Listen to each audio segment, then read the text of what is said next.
श्रीमद् भगवद गीता दूसरा अध्याय सांख्य योग श्लोक क्रमांक 21। हमने बताया था कि कृष्ण कहते हैं 21वें श्लोक में कि जो इस आत्मा को अविनाशी, नित्य, त्रिकाल में परिणाम शून्य, जन्म रहित, क्षय शून्य जानता है, हे पार्थ, वे व्यक्ति किसका वध करता है और किसका वध कराता है। सत्य एकमात्र स्थायी बिंदु है, बाकी सब बह ही रहा है। तुम ये नहीं कर पाओगे पार्थ कि जो बह रहा है उसको बहने से रोक दो।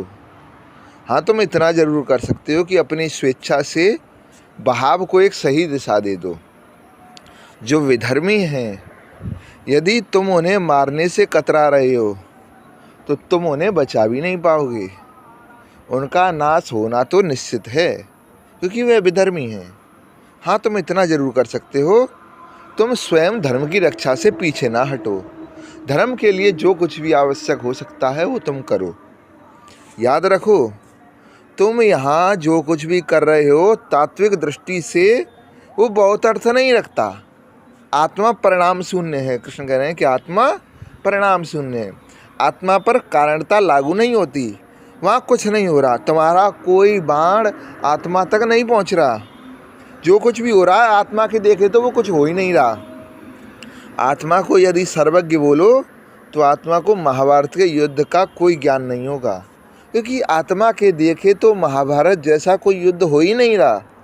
ये है मूल्य लाखों लोगों के संघर्ष का। तात्विक दृष्टि से देख लो, ये संघर्ष हो ही नहीं रहा। ये इतना मूल्यहीन है कि किसी आत्मस्थ से पूछोगे तो कहेगा हो ही नहीं रहा।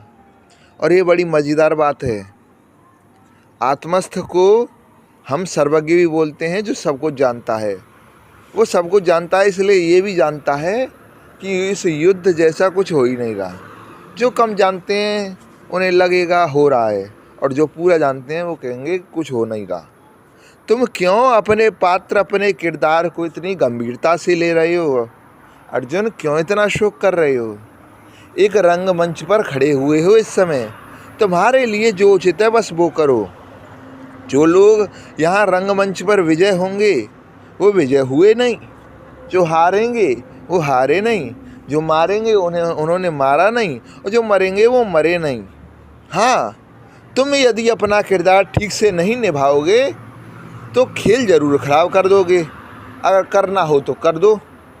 फिर तो तुमसे बेहतर दुर्योधन है। उसको दुर्योधन का चरित्र मिला है और वो उसे बखूबी निभा रहा है। दुर्योधन तो पूरा दुर्योधन है। उसको कहा गया कि जितनी तरीके की बुराइयां हो सकती हैं ना बेटा, वो सब तुम्हें अपने अंदर दर्शा देनी है। तो दुर्योधन तो 100% दुर्योधन है। अर्जुन, तुम ही इस रंगमंच पर कमज़ोर साबित हुए जा रहे हो। दुर्योधन को कहा गया है कि तुम वहाँ धर्म के विरुद्ध एकदम अड़कर टिककर खड़े रहना। गदा तुम्हारी कांपनी नहीं चाहिए। और दुर्योधन बिल्कुल टिका हुआ है। उसके सब भाई अपने चरित्र के साथ, सब अपने अपने चरित्र के साथ न्याय कर रहे हैं, और अर्जुन तुम्हारे हाथ कांप रहे हैं। सच तो यह है पार्थ कि अगर अब भी तुम रथ से उतरकर भाग जाओ कि नहीं लड़ूंगा, तो भी कुछ नहीं हो जाएगा। आत्मा के क्षेत्र में कभी कुछ होता नहीं, कभी कुछ बिगड़ता नहीं, कभी कुछ संभलता नहीं। हाँ, बस खेल खराब हो जाएगा। खेल खराब होने का क्या अर्थ होता है? जब खेल में दुख फैल जाए तो उसको खेल की खराबी कहते हैं। तुम ठीक से नहीं खेलोगे तो दुख बहुत फैल जाएगा इस दुनिया में। उस दुख के फैलने से भी आत्मा पर कोई अंतर नहीं पड़ेगा। तुम्हें सुख अनुभव हो, तुम्हें दुख अनुभव हो, आत्मा को कुछ अनुभव नहीं होता। आत्मा की दृष्टि से तो जीव है ही नहीं, जीव का कोई अस्तित्व है ही नहीं। आत्मा की दृष्टि से जीव का अधिक से अधिक क्या प्रयोजन है कि मिट जाए। तुम पूछोगे यदि आत्मा से मैं क्या करूं, तो उत्तर कुछ आएगा नहीं, क्योंकि आत्मा की दृष्टि तुम्हारा संज्ञान लेगी नहीं, क्योंकि आत्मा अनंत है, आत्मा अद्वैत है। दूसरा कोई होता नहीं आत्मा के अतिरिक्त, तो आत्मा तुम्हारा संज्ञान कैसे ले? आत्मा को तुम दुखोगे नहीं, लेकिन यदि आत्मा तुम्हें देख भी ले और तुमने पूछा कि मैं क्या करूं, मुझे आत्मस्थ होना है, तो बड़ा संक्षिप्त सा उत्तर आएगा, क्या मिट जाओ, मिट जाओ। आत्मा की दृष्टि में जीव का इतना ही महत्व है कि अधिक से अधिक क्या हो, मिट जाए। तो राम जीते, रावण जीते, दुर्योधन जीते, युधिष्ठिर जीते, आत्मा को क्या अंतर पड़ता है? कुछ नहीं। हाँ, तुम यदि सही काम करोगे तो ये तुम इतने जीवों को जो यहाँ इकट्ठा देख रहे हो, ये सब जीव और धरा पर जितने अन्य जीव हैं उन पर सही अंतर पड़ेगा। तो लड़ जाओ अर्जुन। एक गहरी असंप्रक्तता का संदेश है यहाँ पर। मारो भी तो तुम्हें पता हो कि इसमें कुछ गंभीर नहीं, कहाँ मारा मैंने। और मर भी जाओ तो तुम कहो इसमें कुछ भी गंभीर नहीं, मर भी गया तो क्या। जीवन को जरा हल्के में लेना है। जीवन को हल्के में तब लेना है जब जो वास्तविक है उसके प्रति एक गंभीरता हो। उसके अतिरिक्त किसी भी चीज़ के प्रति कोई गंभीरता नहीं दिखानी है। फिर जीवन में एक सहज माधुर्य आ जाता है। जीवन एक छोटी चिड़िया जैसा हो जाता है, वो फुदक फुदक कर किधर भी उड़ सकता है। जब ऐसे हो जाते हैं तो भारीपन मिट जाता है। जो सही है, जिसमें सार है, जिसमें कृष्णत्व है, उसके हो गए हम। अब बाकी सब कुछ खेल जैसा लगता है, हम उसको बहुत गंभीरता से नहीं ले सकते। खेल में तो बस यही है कि जो नियम हैं खेल के उनका पालन करो, थोड़ा मनोरंजन हो जाएगा, आगे बढ़ो। और इस युद्ध के नियम खेल के ये हैं पार्थ। क्या नियम है इस खेल के? कि जो मेरी तरफ है उसको जीतना चाहिए और जो मेरे विरुद्ध है उसको हारना चाहिए। जो मेरी तरफ है उसे, वो जीते ना जीते, उसे लड़ना जरूर चाहिए। उसके लड़ने में ही उसकी जीत है। यही नियम है पार्थ, खेल मत खराब करो। आत्मा का कोई विनाश नहीं है। आत्मा नित्य है। आत्मा परिणाम शून्य है, ना किसी से उपजी है ना उससे कुछ उपजता है। आत्मा का कोई हिस्सा नहीं हो सकता, आत्मा की कोई हानि नहीं हो सकती। अब बताओ अर्जुन, कौन वध कर रहा है और किसका वध कर रहा है? कैसा वध, किसका वध? यदि आत्मा ही सत्य है तो ये बाकी जितने खड़े हुए हैं ये क्या हैं? है ही नहीं। तो जो है ही नहीं उसको कैसे मिटा लोगे तुम? तो वध कहाँ हुआ, किसका हुआ? हो तो तुम भी नहीं अर्जुन, पर तुम्हारे पास संभावना है कि हो सकते हो। बात मान लो मेरी, एक हो जाओ मुझसे तो संभावना है कि हो जाओगे, नहीं तो हो तो तुम भी नहीं। ये जितने खड़े हुए इनमें से कोई नहीं है, तो फिर कौन वध करेगा और किसका वध हो जाएगा? कुछ बार ये बात समझ में? प्रकृति माने जो नदी, पहाड़, बादल, आसमान दिख रहे हैं, इतना ही नहीं होता।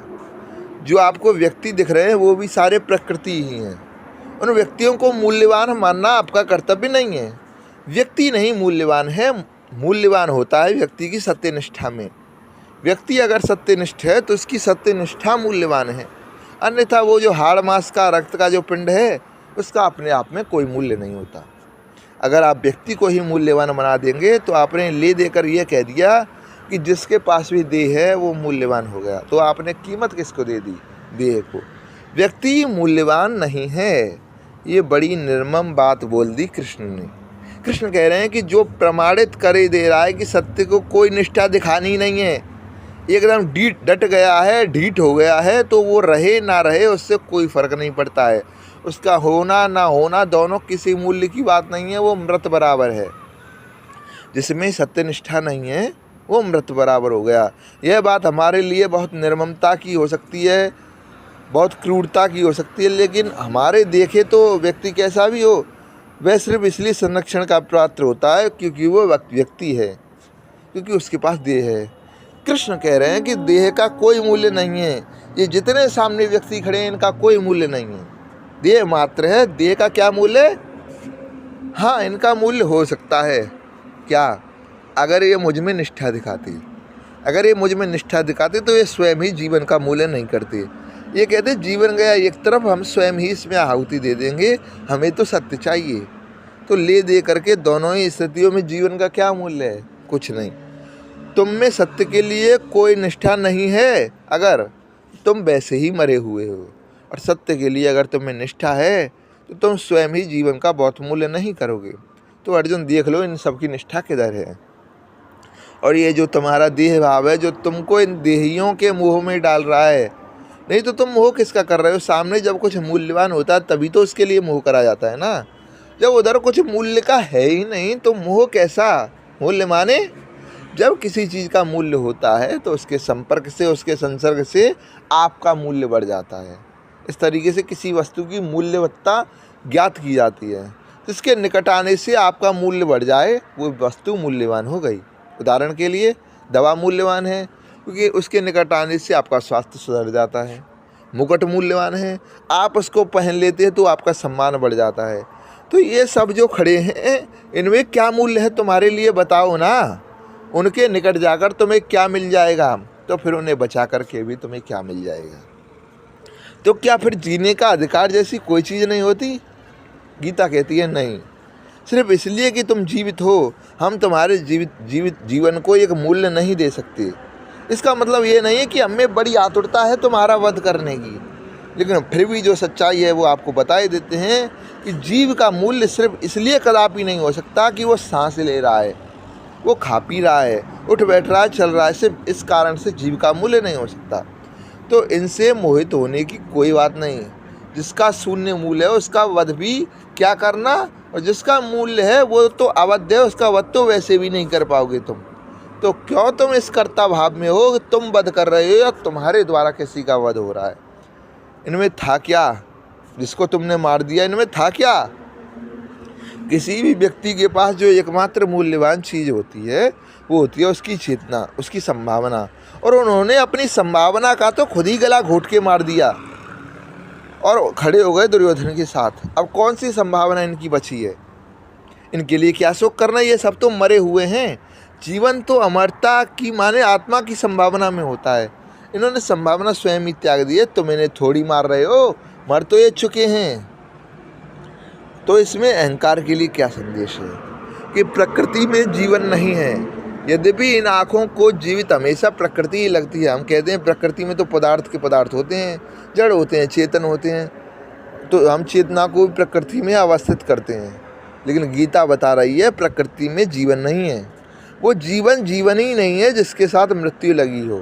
तो जीवन सिर्फ अमरता में हो सकता है, जीवन सिर्फ आत्मा मात्र में हो सकता है, प्रकृति में जीवन नहीं है। अहंकार को पूरा जीवन चाहिए, शायद अधिकार भी है उसका। हम बार बार कहते हैं ना जीवन जीवन जिंदगी, वो ऐसे ही कोई इधर उधर खोज कर नहीं मिलता। हाँ, प्रकृति में कोई ऐसा है जिसकी अमरता के प्रति निष्ठा हो तो वहाँ जीवन की संभावना मिल सकती है। संसार में अगर कोई तुम्हें ऐसा मिल गया जो आत्मा की ओर झुका हुआ है तो वहाँ से सारे तुम्हें मिल जाएंगे कि जीवन किसको कहते हैं। जीवन तब भी नहीं मिलेगा, जीवन तो सिर्फ आत्मा में ही मिलेगा। सीढ़ी से आकाश के सारे मिलते हैं, आकाश नहीं मिलता। लेकिन अच्छा है सीढ़ी ही मिल जाए कम से कम, ज़मीन पर लौटने से तो बेहतर है।